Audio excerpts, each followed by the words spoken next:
Okay, hi, welcome everybody to our event tonight, Pediatric Nutrition and Migraines. I'm really happy to have Joelle here tonight. Joelle is a registered dietitian and a certified intuitive eating counselor and the founder and owner of Intuition Dietitian Co. She holds a Bachelor of Science in Biomedical Science and a Bachelor of Science in Food, Nutrition, and Health with a major in dietetics. Joelle's passion lies in guiding her patients in establishing healthy relationships with food. As a dietitian, Joelle uses the best available evidence paired with an understanding of her clients' values for recommendations and guidance. She understands the right balance of foods that is essential to nourish the mind and body, and that it is a source of social connection and pleasure in our lives. So, before I hand it over to Joelle, I just want to let everybody know that after the event, you will be sent a link to a survey that will ask you for your mailing address. And if you fill that out, we will send you a nutrition buck. So that's $10 off when you spend $50 or more in our store. And we will open it up for questions after Joelle's done speaking. So in order to submit a question, you do that through the YouTube live chat. And you will need an account to do that. So if you don't have an account and you want to ask a question, you can quickly sign up for one now. With that, I am going to open it up and hand it over to Joelle. Thank you so much for that introduction. As Dion mentioned, my name is Joelle Davidson, and I'm a registered dietitian based in Kelowna, British Columbia. I am thrilled to be doing this tonight. I have my own history with pediatric migraines, so I'm really excited to speak on that and share with you the latest and greatest in the nutrition world for pediatric migraines. A quick few stats that I'd like to share is approximately 10% of children experience migraine, and about 1% of adolescents experience chronic migraine.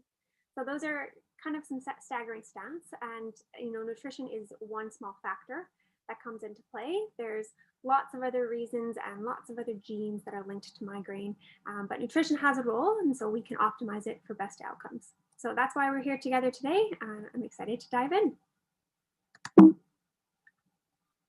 So a few disclosures to start with.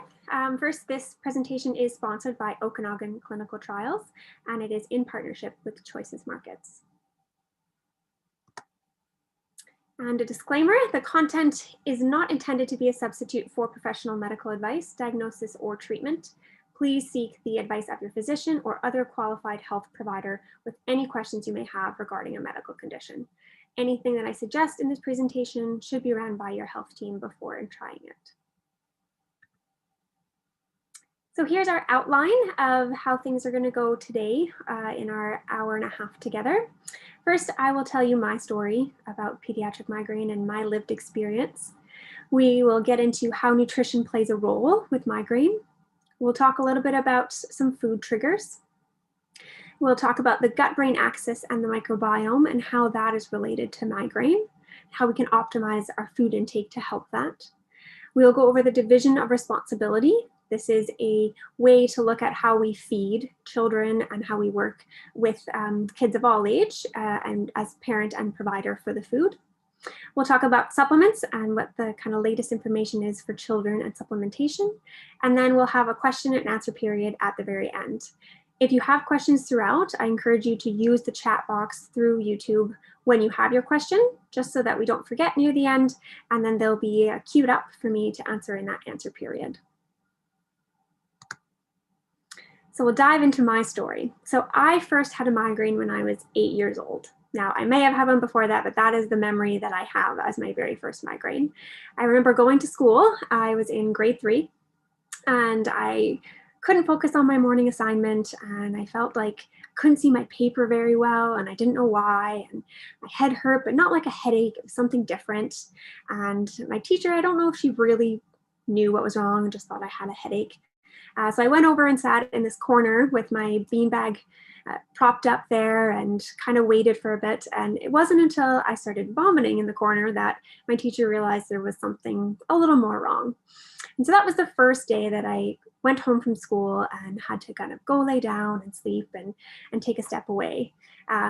Throughout the rest of my childhood, they became quite frequent, where whenever I got them, I went to the nurse's office. My parents came and picked me up. It was not something that I could continue my school day, so it led to missed afternoons and missed days and missed sporting activities. I missed a few of my different games and extracurricular activities because of migraine. I remember missing social events, having plans to do something in the evening and having a headache in the afternoon. I remember getting up on Saturday mornings and having brunch with my family and getting a migraine and going back to bed for another 4 hours. Mine were very debilitating, and these were migraines that really required me to have no light, no sound, an ice pack on my forehead, and just wait it out over the time period. As a child, in my teenage years, they got worse, and I was referred to a neurologist. I was fortunate enough that he had a very nutrition-focused preventative care. So we started on some supplements and things like that, which we'll speak to in the presentation.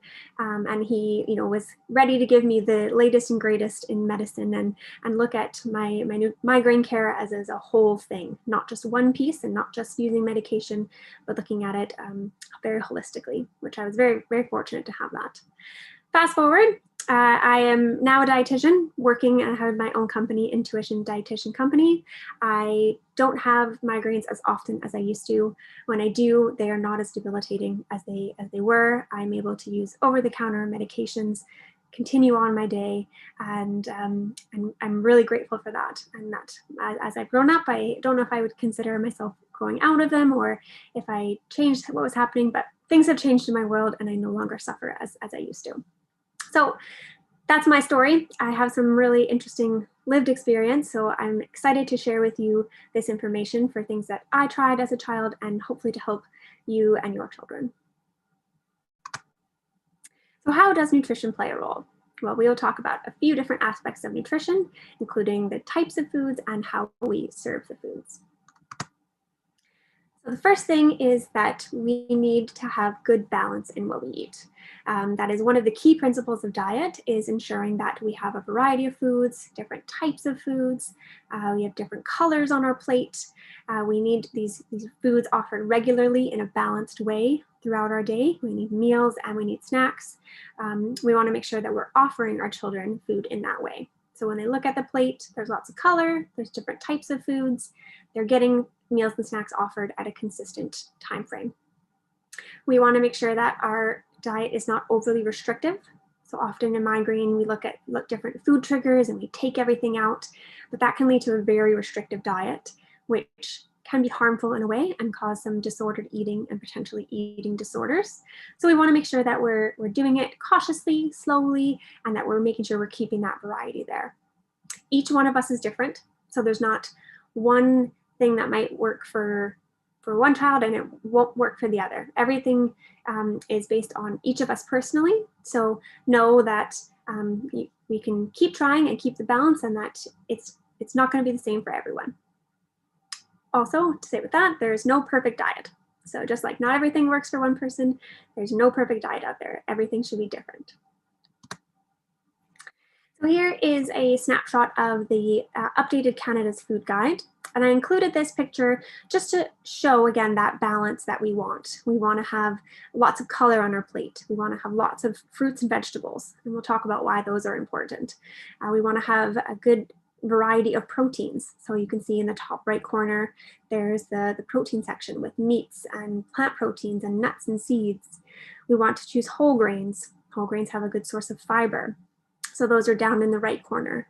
Our whole wheat breads and pastas, quinoa, rice, things like that we want to make sure we're getting good sources of our whole grain foods. And then making water our drink of choice. So we can see our water cup in the top right corner there, and that helps us stay hydrated. So that's kind of a snapshot of the types of meals and snacks and what we want our plate to look like optimally.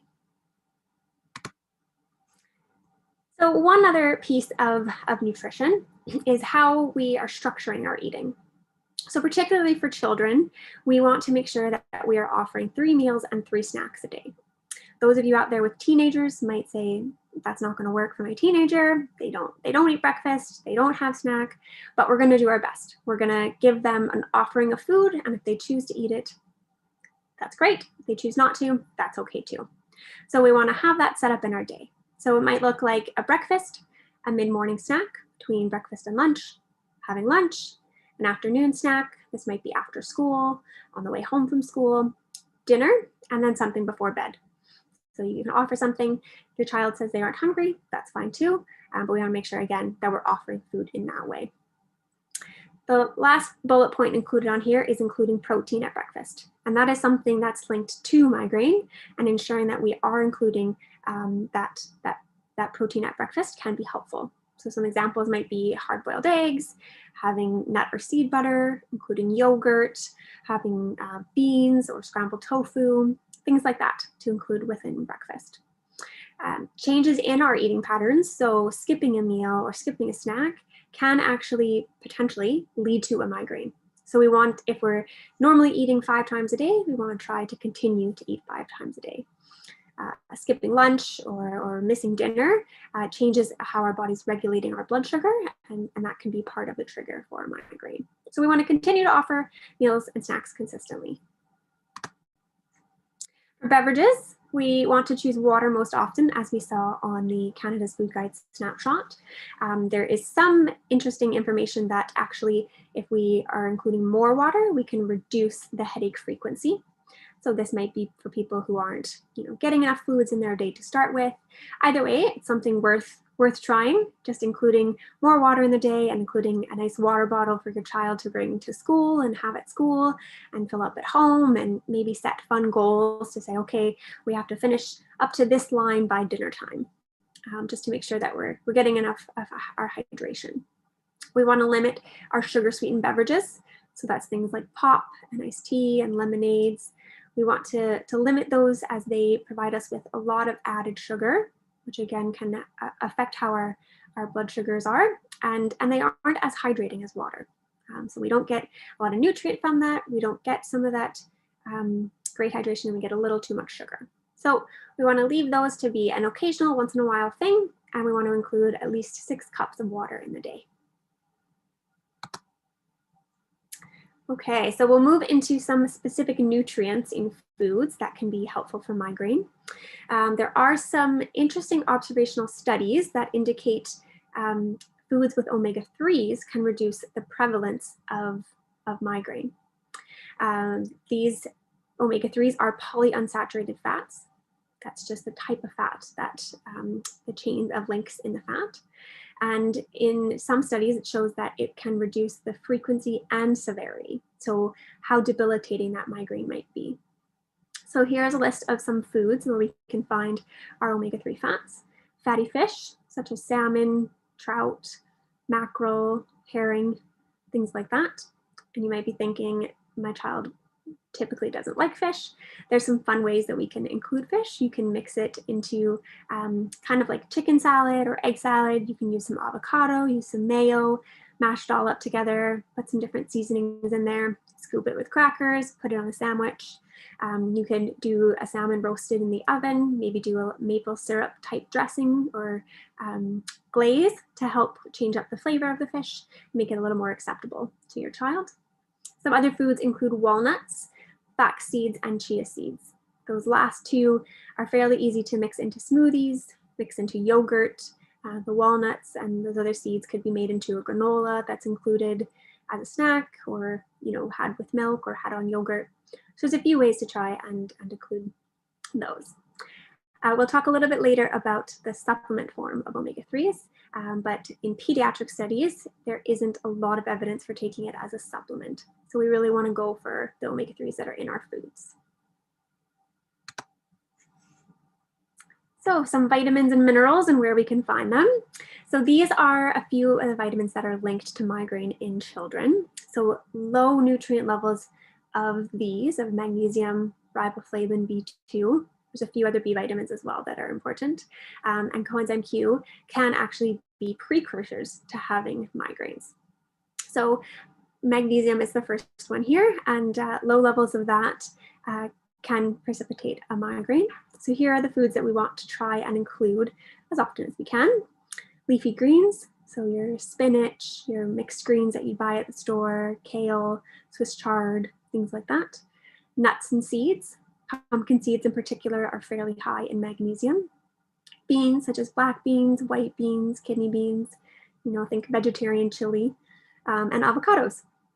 Those are some of the foods that we want to try and include for magnesium. Riboflavin is another important nutrient. B2 is what riboflavin is. Also found in leafy greens, so you're getting both by eating that food. Leafy greens are really easy to also put in smoothies and make kind of a green monster smoothie. Edamame beans, soybeans, milk, yogurt, cheese, and eggs are a few other foods where we can get a lot of riboflavin. Coenzyme Q10 is another one that's not talked about a lot in our world of what we eat, but it is talked about largely in the research. We often can't get enough of this from our food for a therapeutic effect. So supplements might be a little more important there, but we can still eat the foods that do have it. So this includes meat, fish, and nuts. So as you can see from the slide, there's quite a bit of overlap. Nuts has both coenzyme Q10 and magnesium. Leafy greens have both magnesium and riboflavin. So focusing on these foods and having them offered frequently can be beneficial to make sure that we're not ending up with low nutrient levels of these. Okay, on to food triggers. This is talked about a lot for people suffering from migraine. Often with food, we feel that if we can control our food, we can control what's happening in our body. And that's not always the case. So this list here includes a few of the popular ones. It is not an exhaustive list at all. There are lots of food triggers that are talked about in many different websites and research studies and things like that. So just keep that in mind, that this is just a list that I've put together for this presentation. There's not a great amount of evidence or proof to say like this is definitely a trigger of migraine, we shouldn't eat it ever. People do describe personal triggers that they've come to figure out on their own, but it isn't a one-size-fits-all approach, and that all of these foods for sure will be a trigger for migraine. In my lived experience, I was never able to find a food specifically that was a trigger. I remember avoiding leftovers and avoiding hard cheeses and trying to stay away from chocolate, but none of that seemed to help. So I ended up kind of just eating as I wanted. So you might find that with your child that it's hard to find a specific trigger, and that's okay. So here is a little bit of a list. So cheese, chocolates, citrus fruits, hot dogs, monosodium glutamate or MSG, food allergens are on there, and food allergens would be the list of kind of the top 8. So that includes things like wheat, eggs, milk, fish, a few things that we've talked about on the last slide of what to include. And the idea behind the allergies is that potentially there's a sensitivity or an allergy and it's causing a reaction and an inflammation in the body, which then leads to migraine. So if we were to try and see, okay, well, should I just remove all the food allergens from my child's diet? That would leave with a very restricted diet. That would be fairly hard to find foods to eat and would definitely need to be done under the guidance of a dietitian and a healthcare team. So we can get into a little bit more about food allergens in particular in a few slides, but it is something just to consider if you have a family history of allergens. Particular things like celiac disease or a milk allergy. It's something to consider and think about trying to remove maybe one and see if that helps improve migraine frequency and duration. Some other foods on there: aspartame, fatty foods, ice cream, caffeine withdrawal. And you might think, my child doesn't have caffeine, but caffeine is found in foods like chocolate. It's found in some teas. So if your child drinks iced tea, things such as pop, root beer, Coca-Colas at times have caffeine. So just keep in mind that it might be that your child had a lot that weekend, having some fun, out with friends, doing something, and then ended up with a migraine the next day. Alcoholic drinks are also on here. And again, this is a pediatric presentation, but underage drinking is actually quite common in terms of the pediatric migraine population in teenagers. So it's something to be mindful of if your child does consume alcohol, that particularly red wine and beer can be causes of migraine. Some of these foods have common themes. So there's certain nutrients and components of them that are the triggers for migraine. This would be histamines, tyramine, nitrates, and sulfites. So those are the common foods. It's really tough to figure out which food would be the trigger. One, because we eat many different types of foods at a meal. And two, some of those compounds are found in, multiple of those compounds are found in one food. So you might get nitrites and sulfites and not know which component was actually the one that caused the migraine. So the way to check this out is to try an elimination diet and remove a few things. Again, we want to do that safely. We don't want it to be restrictive, so make sure you're doing that under the care of a dietitian. Okay, moving on to the gut-brain axis. So I'll give you a little background about what that means, and then we'll talk about how it's related to migraine. So the gut-brain axis is a two-way communication. So the brain to the gut and the gut back to the brain. And this happens in a few ways. One is along the vagus nerve. So it's nerve signaling back and forth. And another is through other neurotransmitters and other hormone signaling. So our brain can talk to our gut, and our gut can talk to our brain. It's two different nervous systems. They have a pretty good communication path. So what's really interesting is because of this, we have an association between migraine and gastrointestinal disorders. So for example, celiac disease, irritable bowel syndrome, H. pylori infection, so an infection in the stomach, are all associated with having migraine. The mechanism behind it isn't completely clear, but we know there is a large connection with the gut and the mind as far as mental health and other diseases and things like that. So it's important for us to focus on the gut to make sure that that stays healthy and we have good gut microbiota and a good healthy microbiome. And that could potentially help relieve some of the migraine suffering that we're having. Children and adults with a long history of high headache frequency are actually more likely to be diagnosed with a gastrointestinal disorder at some point, particularly IBS. There's quite a strong association between those two, and they have some interesting similarities. Irritable bowel syndrome can be a sign of some inflammation in the gut, and we know that having kind of chronic inflammation in the body can be a trigger for migraine. Another one I mentioned was celiac disease. And so with celiac disease, there is an allergy to gluten particularly, which is found in wheat, barley, and rye. So in some interesting findings, we see that when we remove the gluten because of the celiac disease, the migraine changes and goes down.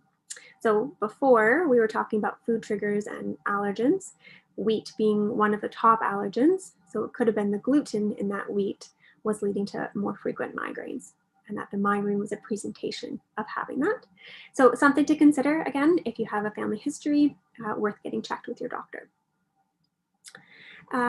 It's also been proposed that migraine can be improved by having some dietary changes to help with the gut and the microbiome. So we'll talk about that next. So here is our gut-brain axis again, and here are some of the changes we can make from a nutrition perspective to help with that. So one is including fiber, and fiber is something that we don't digest and absorb. It's something that kind of goes right through us, and it helps keep our colon really healthy. So our fiber will sit in our gut. It will, first of all, help slow down how quickly our food is absorbed and digested, which helps control our blood sugars. And then in the large intestine, it actually ferments and it creates small chain fatty acids. It's helpful for creating vitamin K, vitamin B12. So fiber is really important, and it also feeds all of the bacteria that live in our gut. We have good bacteria that live there. Oftentimes we can have bad bacteria and too much of the bad bacteria, and that can cause a dysbiosis, so an unhappy mix of bacteria in our gut. So fiber helps feed those good bacteria, and it helps keep things moving and keeps things regular. So you want to make sure that your child is meeting the needs for fiber each day. Some foods that we can include that have a lot of fiber is fruits and vegetables, things like whole grains, so oats, where you're mentioning on the Canvas Food Guide plate, are whole wheat spaghettis, having beans and lentils and other plant proteins. They all contain some fiber. So we want to make sure that we're meeting our fiber needs to help support our microbiome. The next is choosing foods from a low glycemic index, or choosing foods that are low on the glycemic index. So the glycemic index is a measure of how quickly foods will raise our blood sugars. There's a few different things online that you can find to see, okay, how do these foods fit? But basically, the more refined a food is, so when it comes to carbohydrates and starches, the whiter the food is, so white pasta, white bread, the higher it is on the glycemic index. We want those whole grains and whole foods that will have, the skin on them and have the whole grain, so the outside part of the grain, because that contains the fiber that helps slow down how quickly we digest and absorb that food and how it raises our blood sugar. So some examples would be having sprouted grain bread versus white bread, having a lentil, chickpea, or whole wheat pasta versus a white pasta, having sweet potatoes and other potatoes, including root vegetables and lots of other mixes of fruits and veggies versus fruit juice or vegetable juice. There's more information about that. You can always contact me afterwards if that's something that you'd like a little more explanation about. The next one is vitamin D, and we'll talk about this in the supplements, but vitamin D is beneficial for particularly how we experience pain and inflammation. So in our gut, we want to make sure that we can keep everything healthy. Our vitamin D is absorbed at our gut level, and it can be helpful for how we experience pain. Omega-3s is another important one. We talked about that in our food before, but this has a really important anti-inflammatory effect. So if we have something such as irritable bowel syndrome and lots of inflammation, consuming both vitamin D and omega-3s can help reduce that inflammation and create a happier place in our gut. The last is including prebiotics and probiotics. So prebiotics are foods that our bacteria can use and eat and keep themselves alive. So we were talking about fiber before, and there's a few foods, or all the foods that we mentioned, the fruits, vegetables, beans, those all provide prebiotics. But there's a few particular foods that provide an even higher amount of these. Some of them are a little interesting. One is the Jerusalem artichoke. Might be a little tricky to mix that one into the diet, maybe in a pasta sauce or something like that. But there's a few other important ones, such as garlic, onions, leeks, asparagus, bananas.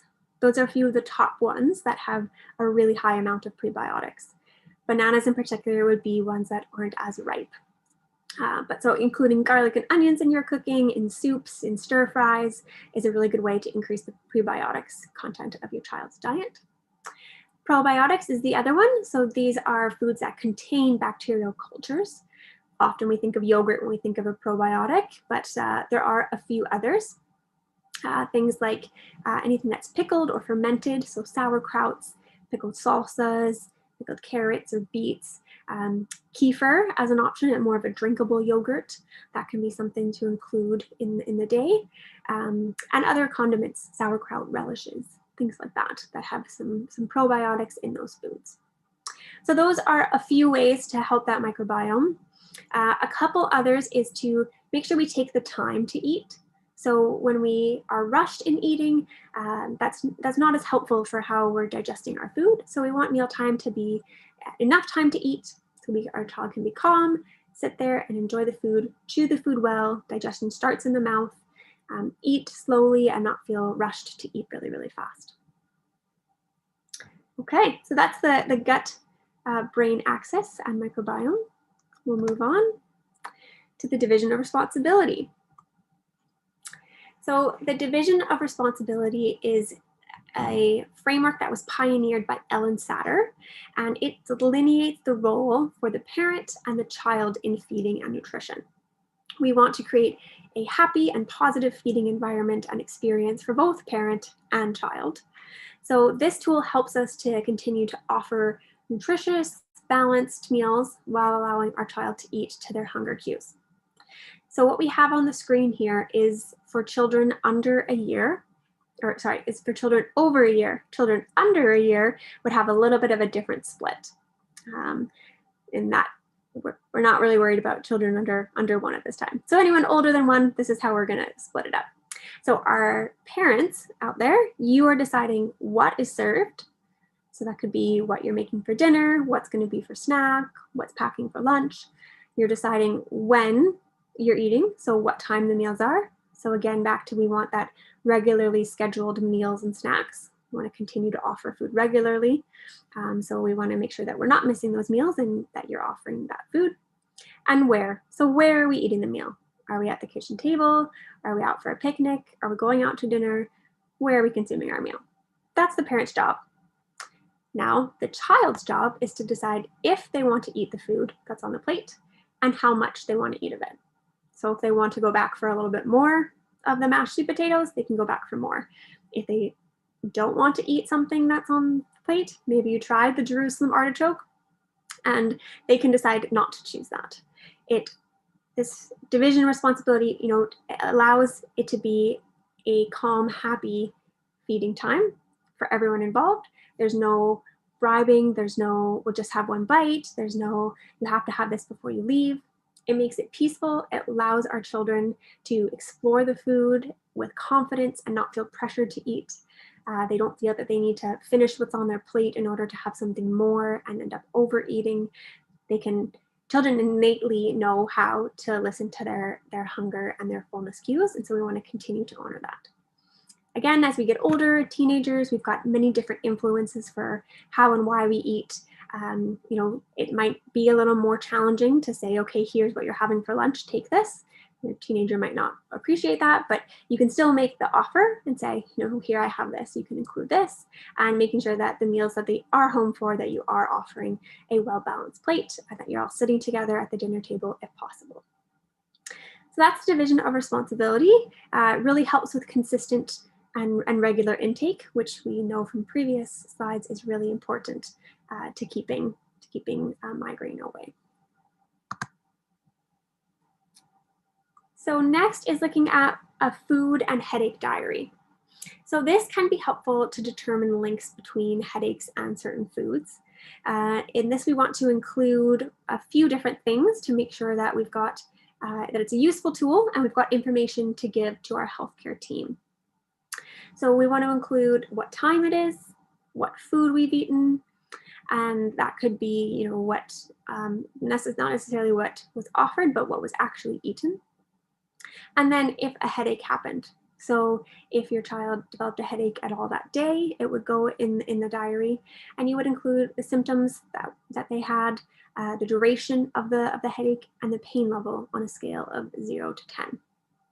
This helps really look at the migraine and food intake as a whole. So before we jump into elimination diets and trying to take this out, let's just look and see if we tracking it, if we can see any patterns, if we can see foods that are linked. Oh, oftentimes when we go and order this food from this restaurant, my child has a headache the next day. Maybe we should try and avoid going to that restaurant. Or it could be a specific food. So when we have ice cream in the evening, he has a headache middle of the night. Okay, we'll try and remove that ice cream for now and see what happens. It's also really useful when you go in to talk to your pediatrician or your doctor to say, here's how many headaches we've had in the past month. I remember recording this myself as a lived experience notion for you, recording my different headaches, and I didn't record my food as often because I didn't have them very often in a week. I had them kind of every few weeks. But recording my symptoms and my duration and my pain level was helpful for my medical team that was then prescribing medication for me to take at the onset of my migraine. So this should be done with the guidance of a healthcare team, and in particular if you're going to make changes to food intake with the guidance of a dietitian. Now, food and headache diaries do have their limitations. There can be multiple triggers present in a patient or a child. So you might notice that there's no rhyme or reason because there was multiple triggers and there's not just one that day. We had multiple foods and it was hard to say exactly which one it was. There was nothing out of the ordinary, for example. Identification of a single trigger is challenging. As I mentioned before, sometimes there's multiple factors that potentiate each other. So multiple reasons why that these foods could have caused that migraine, and it might not just be a single trigger. And food is complex and it contains a lot of different things. It has vitamins and minerals and protein and carbs and fats and all these other important things. And as well as those other components we mentioned, nitrites and sulfates and histamines. So it can be hard to say, well, it was this soup. Well, that soup had a lot of things in it. And so how do we know exactly what was in that soup that caused the migraine? So it does have its limitations, but it can be a helpful start. And you can try it for a little while. And if you realize that, it doesn't really work for you and your child, then it's something that you can leave off. Try it for a bit, work with your medical team, and see if you enjoy it. Okay, looks like we're doing well for time, and we're on to supplements here. So here is a few of the big supplements in terms of for children for migraines. So as we mentioned before with a few of the nutrients in food, magnesium and B2 are linked to migraine, typically from a low nutrient profile in the body. So these have been shown to help how often and how bad the headaches are. So not just how many times we get a month, but are they where we have to cancel going to ballet, or can we still go and still have an enjoyable time? I'll make sure that I mention at the very bottom here, make sure you ask your pediatrician before starting any supplementation. We want to make sure that they are aware of that. If your child is also taking other medications, it's even more important. So the first one here we'll talk about is magnesium. And magnesium is a very important ion that, as I mentioned, at low levels can be linked to migraine. Magnesium is needed for more than 300 different reactions in the body. It helps to maintain normal nerve function and muscle function. It supports a healthy immune system. It's important for inflammation and managing chronic inflammation. It helps our bones remain strong and keeps our heartbeat steady. So it has quite a few jobs. It also aids in the production of energy and protein for our body.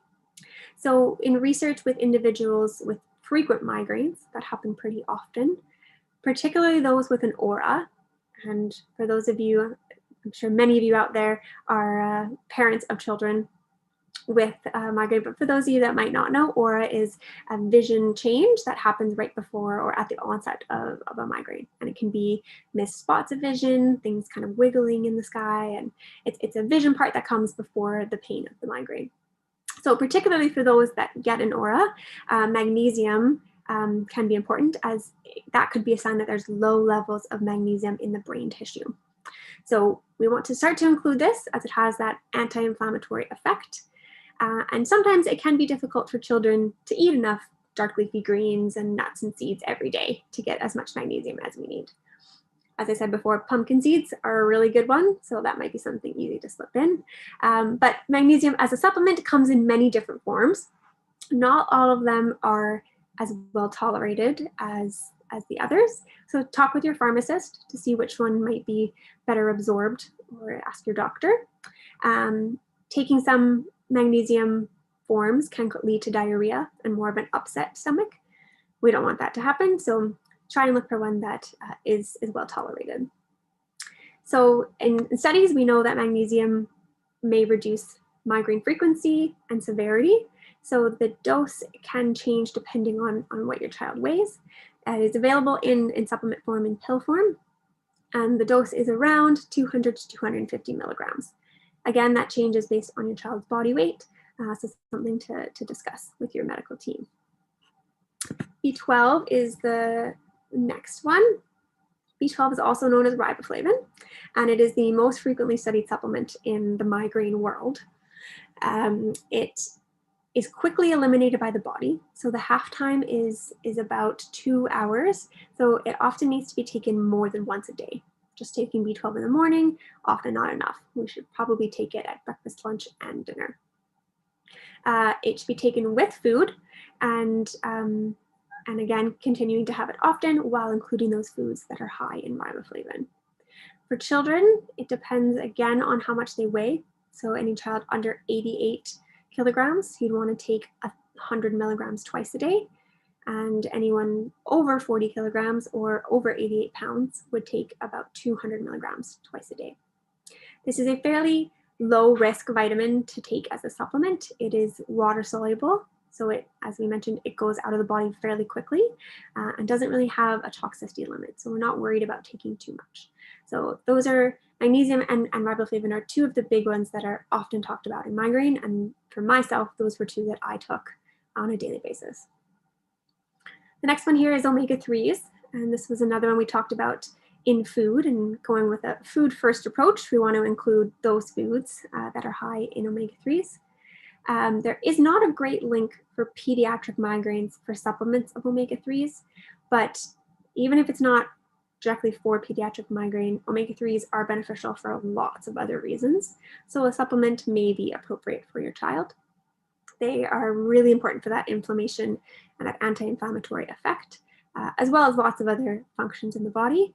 And it is an essential fatty acid that we need to get from food or other sources. So it's something that if your child won't eat fish or chia seeds or flax seeds or walnuts, something to consider.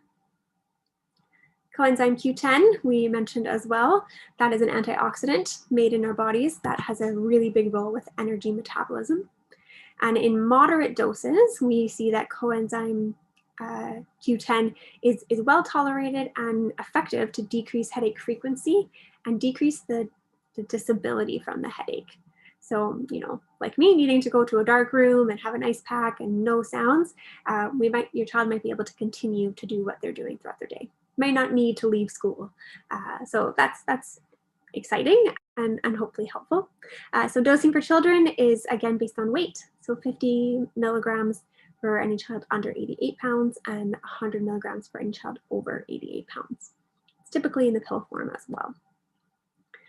All right, around the circle we go. So now to vitamin D.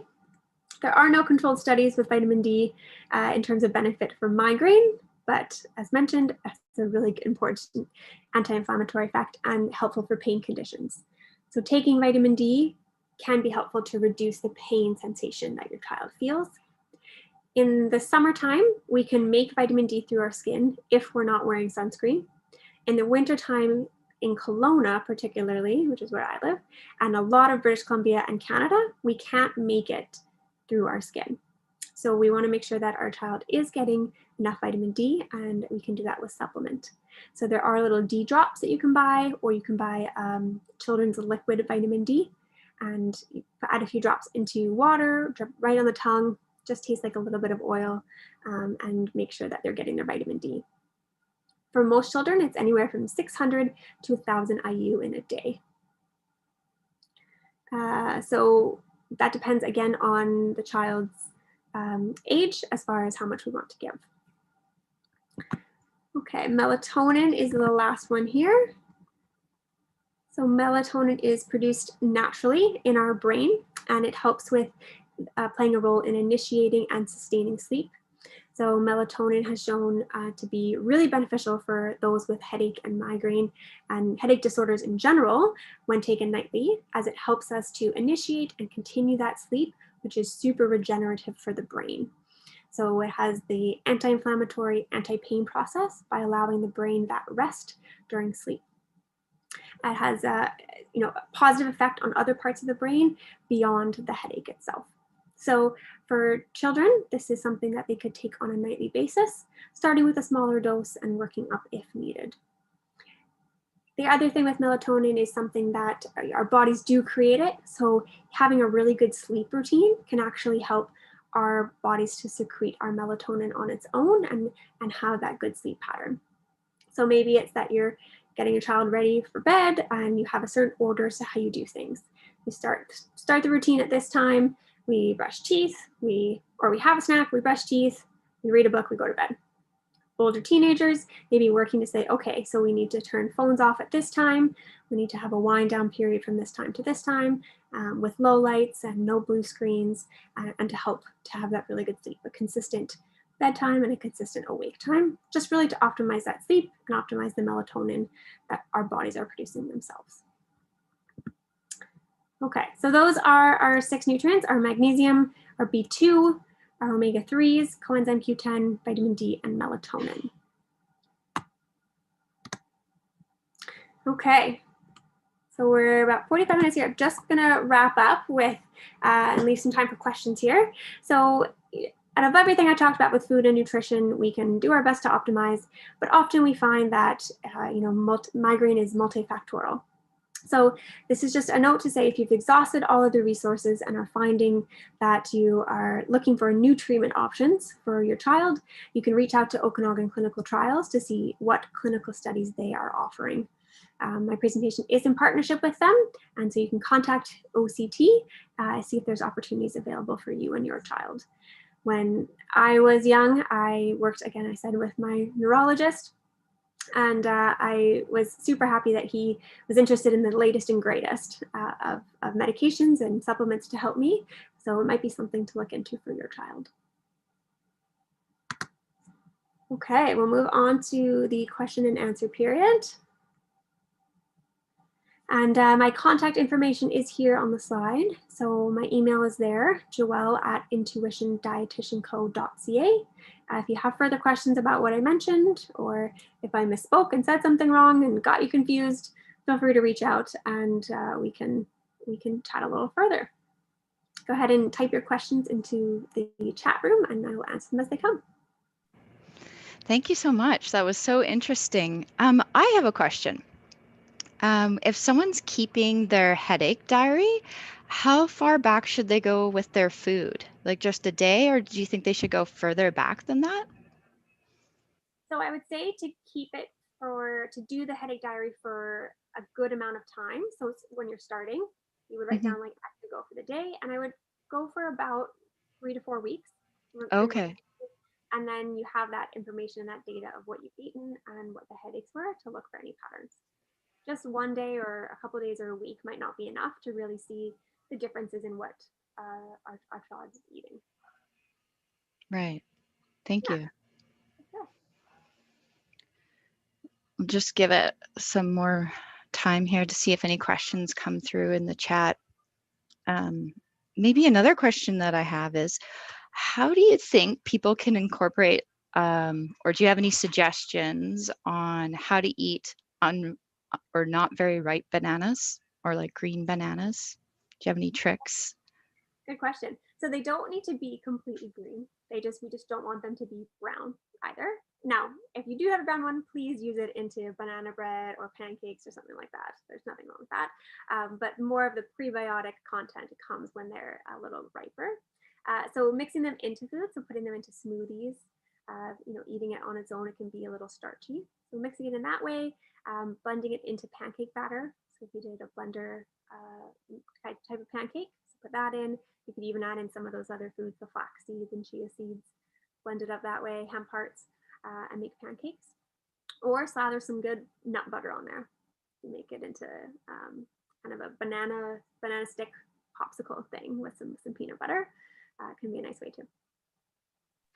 That's great. Thank you. So we had a question come in. Do these suggestions also work for adults? This person said they started getting migraines at the age of 26. Yeah, so a lot of the recommendations are the same. The supplements that I spoke to, those dosage were more linked for pediatrics in particular, and that was a list of that we would use for kids. There might be additional ones that we would be able to use for adults that are a little bit safer for an older person. But otherwise, the types of foods that we want to eat, and optimizing magnesium and B2 and coenzyme Q10 and a few of things like that would be really important, particularly for adults. Yeah, and eating regularly, that's really key too. Trying not to skip meals. It's hard when you have a migraine and you're not wanting to eat and you're feeling nauseous. So it's more to prevent one from coming on. Thank you. We'll just give it some more time, see if any more questions come in. How do people, can they follow you on social media? Do you have different information that you can share if people want to follow you? I do, yeah. So I'm on Facebook and Instagram at intuition.dietitian.co. My email at the bottom has my business name, and I also have a website, www.intuitiondietitianco.ca. So you can find me on those platforms.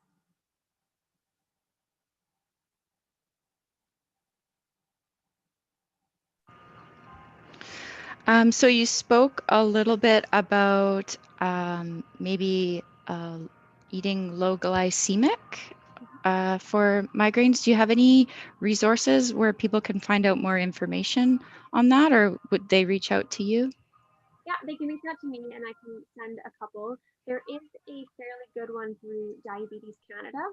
So if you go onto the Diabetes Canada website and look up glycemic index, there is some information there about what that means and what types of foods to include that are low, we call low GI, low glycemic index. If you look on just a plain Google search and looked under images, there would be a lot of different things that come up. They're often color coordinated, as like red is high GI, yellow is medium, and green is low. So they're not all created equal. So if you do end up, looking them up, make sure that you take it all in stride and with a grain of salt, and just have, try to find foods that you can include rather than foods that you need to take out of your diet. And foods that you want to put on your child's plate versus worrying about what you need to take off. So we have a comment here that just says, thank you so much for all of the information that you've shared. So yes, I second that. And now another question's come in that says, are liquid vitamin D supplements better than pills? Should we use more since we are not going outside as often? Great question. So the first one was about using the liquid form versus pills. And the liquid form is a fat or an oil that vitamin D is in. And vitamin D is a fat soluble vitamin, meaning that we actually need fat to absorb it. So using the liquid is a little bit more beneficial to ensure that we're absorbing more of the supplement that we're taking. That being said, if you have pills, there's no need to throw them out. They are beneficial as well, but the liquid form in the fat emulsion is the kind of gold standard or the best option that's out there. And the second part was about having it more in the winter. Yeah, it just says, should we use more since we are not going outside as often? So So even if we were going out on a sunny day in the winter in Canada, we wouldn't be able to make any vitamin D through our skin. So wintertime is when we want to have more of it, and maybe even considering we're not going out as much because of the pandemic. So yes, that is something that we want to make sure we are getting enough of in those times where we're not going to be outside and in the winter. So it might be a supplement that we take a little bit more of over the winter. So for adults, we might take 2,000 IU, and in the summer we'll only take 1,000. Perhaps your child, similar way, takes 1,000 in the winter, but only 600 in the summer. Keep in mind too that if your child is wearing sunscreen in the summer, they aren't able to synthesize that vitamin D either. So it would have to be skin without any sunscreen on it, which we want to stay sun safe as well. So it's a bit of a conundrum. So including the supplement could be a good idea.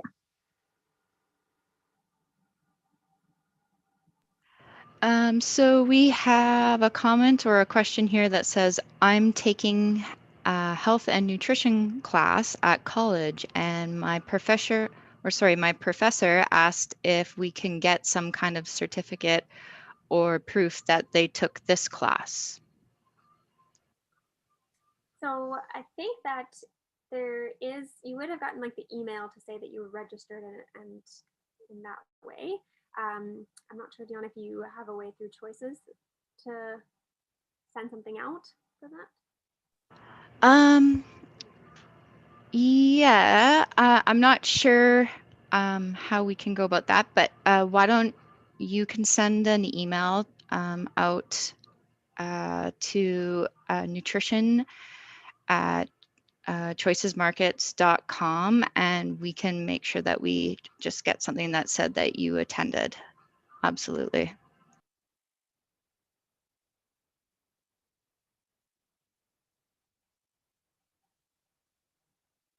Do you have anything else that you want to add, Joelle?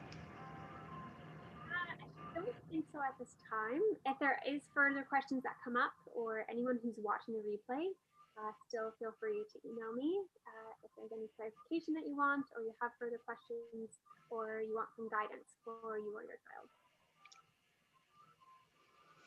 Okay, well then I am just going to thank everyone for joining us tonight, and again to thank you, Joelle, for presenting. We're getting some thank yous coming in the chat as well. Just to remind everyone that did attend live, you will be sent a link shortly, and that's just going to give you a questionnaire just asking about some just about our events, and then they will ask you for your mail address. So if you provide us your mail address, we'll send you again this nutrition buck. That gives you $10 off in our store on anything, including sale items, as long as you spend $50 or more. If you want to find out about future events, please visit our website at choicesmarkets.com. Also, if you want to find out more about nutrition, we do have nutrition consultants at each one of our locations. So visit our website if you'd like to book in with one of us, or come by the store and say hi. So thank you everyone for joining us tonight, and thank you again, Joelle. You're very welcome. You can use those nutrition bucks for a few of the foods that we talked about including. Go buy some leafy greens, some vitamin D. Absolutely. Yeah. Thank you, everybody.